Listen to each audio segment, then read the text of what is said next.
Oi, pessoal, tudo bem? Bom, eu espero que sim. O vídeo que eu vou fazer hoje pra vocês é um vídeo que já era pra eu ter feito já há muito tempo. Já tentei fazer, mas eu nunca conseguia concluir. Mas hoje eu me sinto um pouco mais preparada pra falar sobre esse assunto. Eu perdi um bebê, eu estava grávida de 21 semanas. Eu vou contar pra vocês como que foi, tá? Primeiro que quando eu descobri que eu estava grávida, eu senti um medo muito grande de perder um bebê. Muito grande. Então eu levei os 3 primeiros meses assim, gente, pisando em ovos. Eu tenho mioma, mas esse mioma que eu tinha nessa gravidez, todos os médicos falavam pra mim que não estava interferindo em nada, e realmente não estava. Mas mesmo assim eu ficava com um pouco de medo, achando que eu iria perder antes dos 3 meses, enfim. E quando passou esses 3 primeiros meses, gente, eu respirei um alívio assim, ó, gigantesco, como se eu tivesse tirado, sei lá, uma tonelada das minhas costas, e aí eu pude curtir um pouquinho melhor essa gravidez. Quando eu tava de 17 semanas, eu descobri que era um menino, ele não tinha nome, não conseguia achar um nome que me agradasse, e então não consegui nem dar o nome pro meu bebê, mas eu sabia que ele era um menino. E quando eu descobri que era um menino, foi quando acho que meio que caiu, foi caindo a minha ficha de que eu iria ser mãe, de que iria vir um serzinho pra minha vida, que eu ia ser 100% responsável por ele, enfim, né? Isso tava me trazendo uma alegria muito grande. Mas quando eu tava de 21 semanas, eu tinha uma consulta, mas eu já tava estranhando que eu não tava sentindo ele mexer, eu não sentia ele mexer. E eu comentava com as pessoas que eu já tô entrando pro 5º mês, eu não sinto ele mexer ainda. Não, mas você vai sentir quando você fizer 6 meses, aí sim você vai sentir, é normal você não sentir. Mas tinha gente que falava que sentia, com 4 meses já sentia, mexer eu não sentia nada. Eu sentia assim, fisgadinhas assim, mas nada, né? Enfim. E aí, quando eu fiz 21 semanas, eu tive uma consulta no posto de saúde. Eu fazia pré-natal no particular e no posto também. Pra vocês verem como eu era doida, né? Eu queria a opinião de 2 médicos sempre. E aí eu tinha consulta no posto nesse dia. E aí a médica me examinando, fazendo as perguntas que é de praxe, perguntou pra mim se eu já senti o bebê mexer. Eu falei que não, que eu não senti ele mexer. Aí ela olhou pra mim com o olho desse tamanho, lembro da cara dela até hoje. E ela falou assim pra mim: já era pra você sentir ele mexer. Tem alguma coisa de errado. Tá bom. Aí ela pegou lá o aparelhinho, né, de ouvir o coraçãozinho dentro da sala mesmo. Aí eu deitei, coloquei a barriga pra fora. Eu nunca tinha visto esse aparelho. Foi a primeira vez que eu ia usar esse aparelho em mim. E aí ela procurava ele, nada, e nada, e nada, e nada. E ela apertava minha barriga, gente. Ela apertava tanto minha barriga, assim, o dedo dela ia tão fundo, assim, na minha barriga, que chegava assim, eu respirava fundo, assim, de dor que eu sentia. De tanto que ela apertava minha barriga procurando o neném. E aí, quando ela achava ele, ela ia tentava achar o coraçãozinho dele, e nada, e nada, e nada, e nada. Só que eu ouvi uma frequência cardíaca bem de longe, bem de longe. Só que eu tava esperando ela me falar alguma coisa, né? O que era aquele barulhinho que eu tava ouvindo? De repente era até, né, sei lá, o cordão, não sei, alguma coisa. E aí que ela falou assim, eu tô ouvindo aqui a sua frequência cardíaca e não tô ouvindo do bebê. Quer dizer, o que ela ouvia o meu coração pela minha barriga e não ouvia o coração do bebê que estava dentro da minha barriga. E foi aí que foi meu desespero. Aí ela falou assim que o aparelho tava quebrado e que ela ia pegar outro. Ela já volta, foi pegar outro, voltou com outro aparelho. Nada. A mesma coisa ela não conseguiu ouvir. Ela falou assim pra mim: vai para um hospital agora e pede pra fazer ultrassom. Ela me deu o pedido do ultrassom e ela perguntou pra mim se eu queria ser encaminhada de ambulância pro atendimento ser mais rápido. Eu falei que não precisava, que eu iria sim pro hospital, mas não precisava de ambulância mesmo porque eu queria alguém comigo, né? Se eu fosse receber uma notícia ruim, eu precisava de alguém comigo, e se eu fosse de ambulância eu iria sozinha. E aí eu cheguei em casa, a primeira coisa que eu fiz foi mandar mensagem pro meu marido falar: vem pra casa, que eu fui pra consulta e a médica não ouviu o coração do bebê. Ele veio correndo pra casa e nós fomos pra essa clínica que eu fazia pré-natal. E lá era uma clínica e é um hospital também, né? Só que como eu tava na carência, A única coisa que eu podia usar lá era consulta e o ultrassom, né? Eu não podia usar o hospital, porque o meu convênio ainda tava na carência. Mas aí a médica tentou ouvir novamente o coração, a médica da clínica tentou novamente ouvir o coração e falou assim pra mim: mãe, é normal não ouvir o coração nesses aparelhos, né? Então vamos fazer um ultrassom. E aí eu fui pra sala de ultrassom, já era uma outra médica. E aí eu fui pra sala de ultrassom e aí mediu o bebê, tudo certinho, eu tava de 21 semanas. E sempre bateu o tamanho dele, as semanas que eu contava com as semanas da médica, com as semanas da ultrassom, sempre bateu certinho. E quando ela foi medir, ela falou que ele estava de 20 semanas. Quando ela mirou no coraçãozinho dele, que era pra aparecer a frequência, não aparecia nada. E aí ela tentou de novo e não aparecia nada. O risco fazia assim, ó, ele ia reto. Em vez de ele fazer assim, ele ia reto. Aí ela olhou pra mim, olhava pra TV onde tava passando, né, o ultrassom. E pediu pra assistente dela ir chamar uma outra médica pra vir falar comigo. E aí na mesma hora eu virei pra ela e falei assim: o coraçãozinho dele não tá batendo, né? Aí ela falou: mãe, espera um pouquinho que vai vir uma outra doutora conversar com você. Falei: tá bom. E aí quando essa doutora entrou, eu já tava chorando já, gente, horrores, tava chorando horrores, horrores, horrores, horrores. Eu tava chorando tanto que até o papel da maca que eu tava deitada eu peguei pra enxugar meu rosto, de tanto que eu tava chorando. Eu arranquei o papel e comecei a enxugar meu rosto.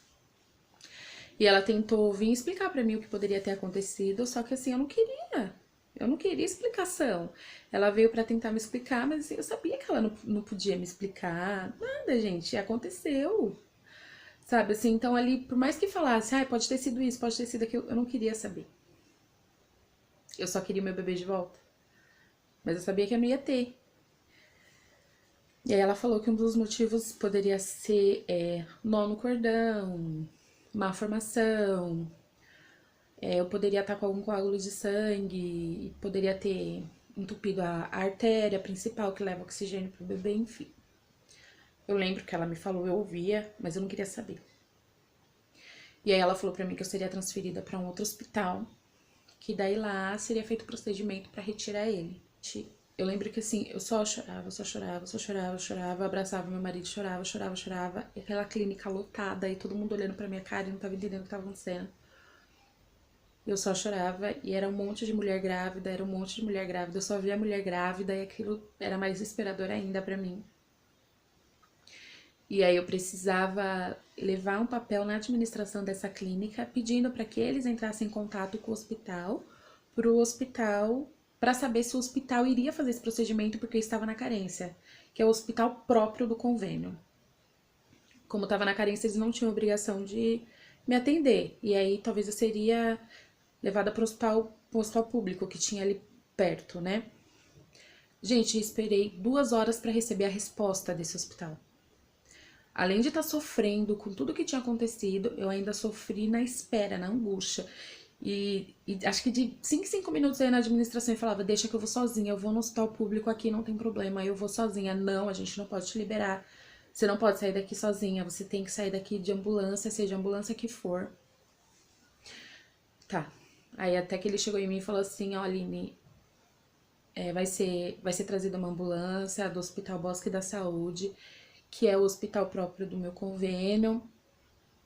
E lá ia ser feito o procedimento para retirar o bebê. Tá, o hospital me aceitou, me aprovou mesmo estando com carência ainda. E eu fiquei mais 2 horas esperando a ambulância chegar, gente, sério. 2 horas esperando essa ambulância chegar, eu já não tava mais aguentando. Mas até então eu não tava sentindo dor, não tava sentindo nada. Fisicamente eu tava normal. Só que eu só chorava, só chorava, só chorava. E aí eu avisei a minha mãe o que tinha acontecido. E ela foi pra lá. Ficou lá comigo até a ambulância chegar. E na hora que a ambulância chegou, foi meu desespero total. Foi desesperador aquela ambulância chegar, porque eu sabia que ali já ia começar o processo já do meu bebê sair de dentro de mim. Eu não queria. Gente, eu já tava com barriga grande. Se eu achar uma foto grávida desse bebê, eu mostro pra vocês. Mas eu não lembro nem se eu tenho, mas se eu achar, eu mostro pra vocês. Eu já tava com barriga, já tinha roupa, já tinha tudo, então eu não queria tirar ele de dentro de mim. A única sensação a única coisa que eu queria era que ele continuasse dentro de mim, mesmo sabendo que não podia. E aí, quando a ambulância chegou, eu tive que entrar dentro da ambulância. Aí minha mãe veio, me deu um abraço, eu abracei ela e chorava, abraçada com a minha mãe e chorava. Eu falava, mãe, não deixa tirar ele de dentro de mim, mãe, não deixa. E ela chorava, ela não conseguia nem falar. Aí o Marcelo foi comigo pro hospital, fomos só nós dois, gente, o hospital é bem longe da minha casa, então só fomos nós dois mesmo. Mesmo porque ninguém mais ia poder entrar, só eu. E aí, quando eu cheguei lá no hospital, foi feito mais ultrassom pra confirmar mesmo se tinha acontecido o óbito do bebê, né? Porque passou dos 3 meses, eles consideram como óbito, né? Não mais um aborto. Foi confirmado o aborto e a médica, o aborto não, o óbito, e a médica perguntou pra mim se eu queria, que eu tinha 2 opções, ou eu ficava no hospital e eles iam me dar medicamento pra retirar o bebê, ou eu poderia vir pra casa e esperar que o meu corpo mesmo ia expelir. Só que, gente, eu pensei, ele já tá grande. Eu vou sentir dor em casa. Não. Falei assim, não, então eu vou ficar aqui. E fiquei no hospital. E aí a minha internação foi 11 horas da noite. E aí me explicou que a cada 4 horas ia ser introduzido em mim um comprimido que ia fazer com que o meu colo do útero se abrisse até que o bebê saísse. E foi de 4 em 4 horas. O primeiro comprimido foi às 11 horas da noite, que na verdade não foi um comprimido, foram 4 comprimidos. A cada 4 horas, 4 comprimidos. E quando foi no outro dia, eu tive a consulta com o médico me levou pra sala dele pra me examinar. E, gente, ele foi muito estranho comigo, porque ele falou assim pra mim, o que que você fez pra acontecer isso com o bebê? Eu falei, nada. Só que assim, a gente tava tão assim, meio que na inocência, que em momento algum eu achei que ele tinha insinuado que eu teria provocado a morte do meu filho, sabe? Depois que eu fui me ligar que ele poderia ter ensinado isso, mas até então o problema é dele, né? Deixa ele com as conclusões dele. E eu falei, não fiz nada. E eu só chorava, gente, só conseguia chorar, mais nada, não fazia mais nada, só chorava. E aí a enfermeira foi me levar de volta pro quarto na cadeira de rodas e eu comecei a chorar, eu chorava, meio que abraçava a minha barriga e falava, eu quero meu bebê de volta, eu quero meu bebê de volta. Eu só chorava. E aí ela conversou comigo, falou, fica calma, você ainda é nova, você pode ter outro bebê, mas gente, nenhum bebê vai substituir, né, aquele que eu perdi. Ele era único. E tá, mais um dia no hospital. Quando foi no terceiro dia, às 9 horas da noite, eu comecei a sentir as dores. Mas foi muito rápido, porque eu tava dormindo e aí eu acordei com uma pontada muito forte aqui atrás, assim, como se fosse uma cólica, mas muito forte, muito forte, muito forte. E aí eu levantei e mandei mensagem pra minha sobrinha falando que eu tava sentindo essa dor. Aí ela falou, Aline, ele tá prestes a sair já, né? Isso daí é a contração que você tá sentindo. Mas foi muito rápido mesmo, porque veio essa dor, daqui a pouco veio outra mais intensa, e aí foi se intensificando assim, gente, em questão de 30 minutos, foi muito rápido. E aí eu fui atrás da enfermeira falando que eu tava com muita dor, muita dor, muita dor. E aí veio a médica pra me atender, lá no quarto mesmo, veio me atender. Falei pra ela o que tava acontecendo. E aí ela veio me examinar, ela falou, calma que não vai sair agora, porque você tá só com 5 dedos de dilatação. Vai pro banho, toma um banho bem quente que vai ajudar a dilatar e vai ajudar a amenizar um pouco essa dor. Mas, gente, imagina você ter que passar por toda a dor de um parto e não sair do hospital com seu bebê nos braços. E eu falava, eu suportaria passar por essa dor 10 vezes, gente, se fosse pra sair com ele daqui. Mas eu não aceito estar passando por essa dor toda e sair daqui com o braço vazio, com os braços vazios, sem ele, sabe? Mas era preciso eu passar por aquilo. Não dava pra fugir, não dava pra escapar daquela situação. E foi muito rápido, foi coisa assim, de eu entrar no chuveiro, a água bater nas minhas costas. E aí eu senti ele saindo. Mas, gente, eu não sei o que passou na minha cabeça que ele tava morto, né, gente? Mas eu segurei. Eu segurei porque eu não queria que ele caísse no chão.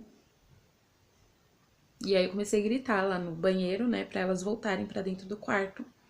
E de lá mesmo já me sentaram na maca e eu tive que fazer força pra ele sair. E eu tive que dilatar, se eu não me engano, 7 dedos pra ele poder sair. Então eu tive uma dor do parto, só não dilatei os 10 dedos, mas eu tive a dor do parto normal. E eu tive que fazer força pra sair, eu tive que fazer força pra ele terminar de sair. E mesmo assim eu tive que fazer a curetagem. Enfim, gente, eu não vou contar detalhes, assim, de como que foi, porque foi a pior cena da minha vida. Foi a pior coisa que eu já vi na minha vida, gente. Foi ver meu bebê morto ali. E não era, tipo assim, ele não tava simplesmente morto. Ele já tava em estado de decomposição dentro da minha barriga, porque já fazia uma semana que ele tinha morrido e eu não sabia. Então, assim, foram cenas muito feias, foram cenas horríveis que eu vi. Eu vi meu bebê saindo não em pedaços, mas assim, ele saiu o corpinho dele saiu inteiro. E depois a cabeça dele saiu, porque ele já tinha saído a cabeça do corpo dele, que ele já tava em estado de decomposição, gente, enfim. Não vou mais falar nada. Mas eu vi ele e foi muito triste, muito triste, muito triste aquela cena da curetagem. E no outro dia eu já fui liberada, fui pra casa. Muito triste, muito triste, muito triste. Eu só chorava, só chorava. E eu passei acho que 20 dias da minha vida deitada e chorando, chorando, chorando, chorando, chorando. E fora que, gente, 3 dias depois que tudo isso aconteceu, eu vim embora na quinta-feira. Quando foi no sábado, eu acordei com meu peito desse tamanho. Vermelho, vermelho, doendo, doendo, doendo. Eu liguei pra minha mãe e falei, mãe, o que tá acontecendo? Ela falou, Aline, está com leite. Gente, só pra ajudar um pouquinho mais, eu produzi leite. Eu não tinha pra quem dar esse leite. E aí meu pai veio me buscar pra eu poder ficar lá na casa da minha mãe, pra ela cuidar um pouquinho mais de mim, né, de perto. Gente, mas que dor insuportável era aquela que eu tava sentindo no meu peito enchendo, enchendo, enchendo, enchendo, enchendo. E quanto mais eu tirava, mais eu tinha leite, quanto mais eu tirava, mais eu tinha leite. E era horrível, era horrível, era horrível. Eu passei por toda a situação de uma mãe. Eu carreguei o meu bebê na barriga, eu tive dor de parto, eu tive leite e eu não tive meu filho. Gente, foi a pior coisa que aconteceu na minha vida. E depois de um tempo eu voltei na médica, depois de uns 4, 5 dias eu voltei na médica, falei pra ela que eu tava com leite. Só que ela falou que ela não poderia me dar remédio, porque isso poderia atrapalhar minha produção de leite caso eu quisesse ter outro filho. E aí ela me ensinou um método pra fazer em casa, pra secar, e eu fiz e secou. E foi melhor pra mim, né? Psicologicamente pra mim foi melhor, né? E eu só chorava, mais uma vez eu só chorava. E a única coisa que eu pedia pra Deus era, Senhor, já que ele foi, já que ele não existe mais aqui comigo, tira essa dor do meu coração. Tira esse vazio que eu tô sentindo. Eu não quero sentir mais essa dor. Eu quero voltar a viver. Porque eu não tava mais vivendo, gente. Eu só chorava, eu só ficava deitada chorando, chorando, chorando, chorando. Eu não queria ficar sozinha. Mas era inevitável, porque o Marcelo tinha que trabalhar. Minha mãe tinha as coisas dela pra fazer. Ela vinha aqui, ela ficava aqui um pouco comigo, mas ela tinha as coisas dela pra fazer. E era horrível. Gente, eu vou encerrar o vídeo por aqui, tá? Porque senão ele vai ficar muito longo. Mas esse vídeo, ele tem essa parte 1, mas tem parte 2, parte 3, parte 4. Essa história é um pouco longa. Então, gente, esse vídeo foi mesmo pra contar como que foi o meu processo, né? De eu perder o bebê e como foi que eu tive que tirar ele. Mas aí depois eu posso contar pra vocês como foi que eu me recuperei, com quanto tempo que eu perdi o bebê eu consegui engravidar novamente. E eu posso contar pra vocês, tá bom? Então, se vocês quiserem que eu termine de contar essa história, querem saber mais detalhes, eu peço que vocês deixem aqui nos comentários, que eu vou contar, gente, toda a minha história, toda a minha trajetória até aqui, como Deus me sustentou e como Deus tem me sustentado, tá bom? Então, se você não é inscrito no canal, já se inscreva, curte esse vídeo se você gostou, tá bom? Então, um grande beijo e até a próxima, tchau!